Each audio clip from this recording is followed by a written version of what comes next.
भारत के राज्यों में चुनावी दंगल के बाद बीजेपी ने 4 राज्यों में, वहीं आम आदमी पार्टी ने एक राज्य में अपनी सरकार की पारी का आगाज किया है।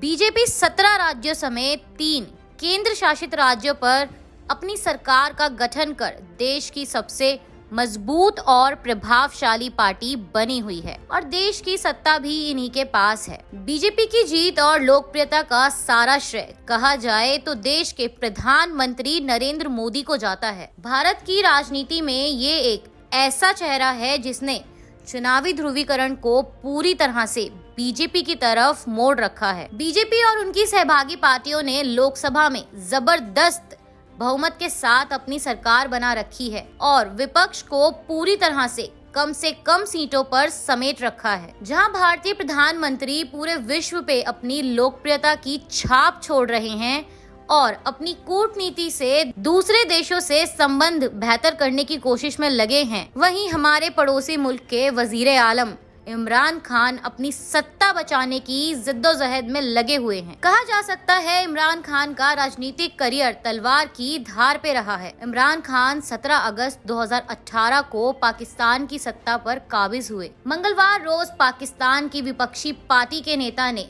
नेशनल असेंबली में प्रधानमंत्री के खिलाफ अविश्वास प्रस्ताव असेंबली में जमा कराया। इसके साथ ही उन्होंने नेशनल असेंबली सत्र बुलाने की भी मांग की। अविश्वास प्रस्ताव पेश करने की बैठक शाहजहां सम्मेलन में हुई। इसमें विपक्षी दल के नेता आसिफ अली जरदारी, शहबाज शरीफ और पीडीएम के अध्यक्ष मौलाना फजल रहमान ने इस्लामाबाद में एक प्रेस कॉन्फ्रेंस की है और कहा है उन्हें 172 से अधिक नेशनल असेंबली यानी कि संसद के सदस्यों का समर्थन हासिल है। अविश्वास प्रस्ताव पर टिप्पणी करते हुए प्रधानमंत्री इमरान खान के राजनीतिक मामलों के विशेष सहायक शहबाज गिल ने कहा है कि हम विपक्ष के इस प्रस्ताव का स्वागत करते हैं और हम उनका मुकाबला करेंगे। सूचना मंत्री फवाद चौधरी का कहना है कि सब बोने मिलकर जोर लगा लें, फिर भी हार राजनीतिक बोनों की ही होनी तय है। विपक्षी पार्टियों की बैठक में विपक्षी नेता शहबाज शरीफ का कहना था बीते रोज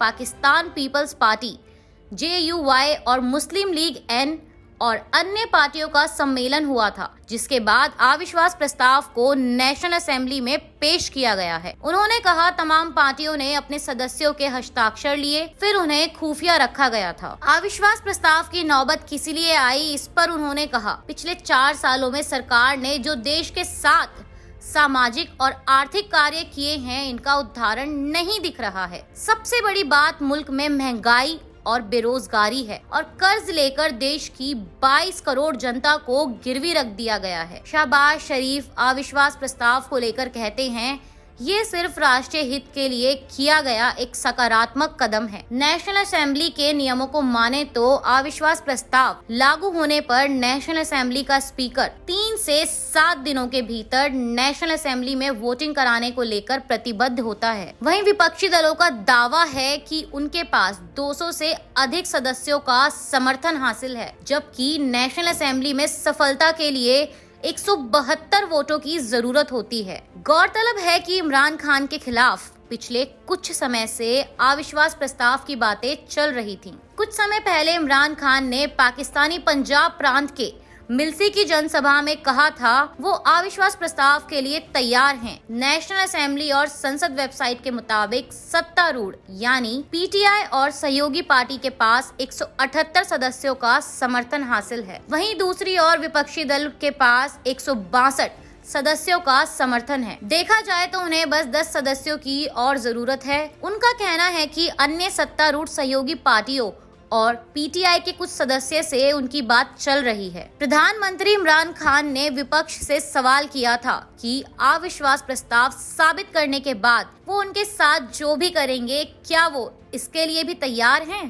पाकिस्तान के संविधान के अनुच्छेद 95 में ये जिक्र है कि प्रधानमंत्री के खिलाफ अविश्वास प्रस्ताव नेशनल असेंबली में पेश किया जा सकता है। अविश्वास प्रस्ताव के लिए नेशनल असेंबली के 20% सदस्यों को एक पत्र पर हस्ताक्षर करके असेंबली के सचिवालय में जमा करना पड़ता है। इतिहास की माने तो इमरान खान किसी भी सूरत हाल में एक इतिहास लिखेंगे अगर वो अविश्वास प्रस्ताव में बहुमत साबित करने में असफल होते हैं तो वो पाकिस्तान की राजनीति में पहले प्रधानमंत्री होंगे जो बहुमत साबित करने में विफल होने से प्रधानमंत्री पद से हटाए जाएंगे। सबसे पहले 1989 में अविश्वास प्रस्ताव बनर्जी भुट्टो को साबित करना पड़ा था। इनके बाद 2006 शौकत अजीज को साबित करना पड़ा था। बहरहाल इन दोनों ने अपने बहुमत को साबित करके अविश्वास प्रस्ताव को जीता था। देखना होगा क्या इमरान खान इस प्रस्ताव पर अपनी बहुमत साबित कर पाते हैं या इतिहास के पन्नों में बहुमत साबित ना कर अपने पद को छोड़ने वाले पहले प्रधानमंत्री का तमगा हासिल करते हैं। ऐसे ही और वीडियोस देखने के लिए सब्सक्राइब करें विजन को।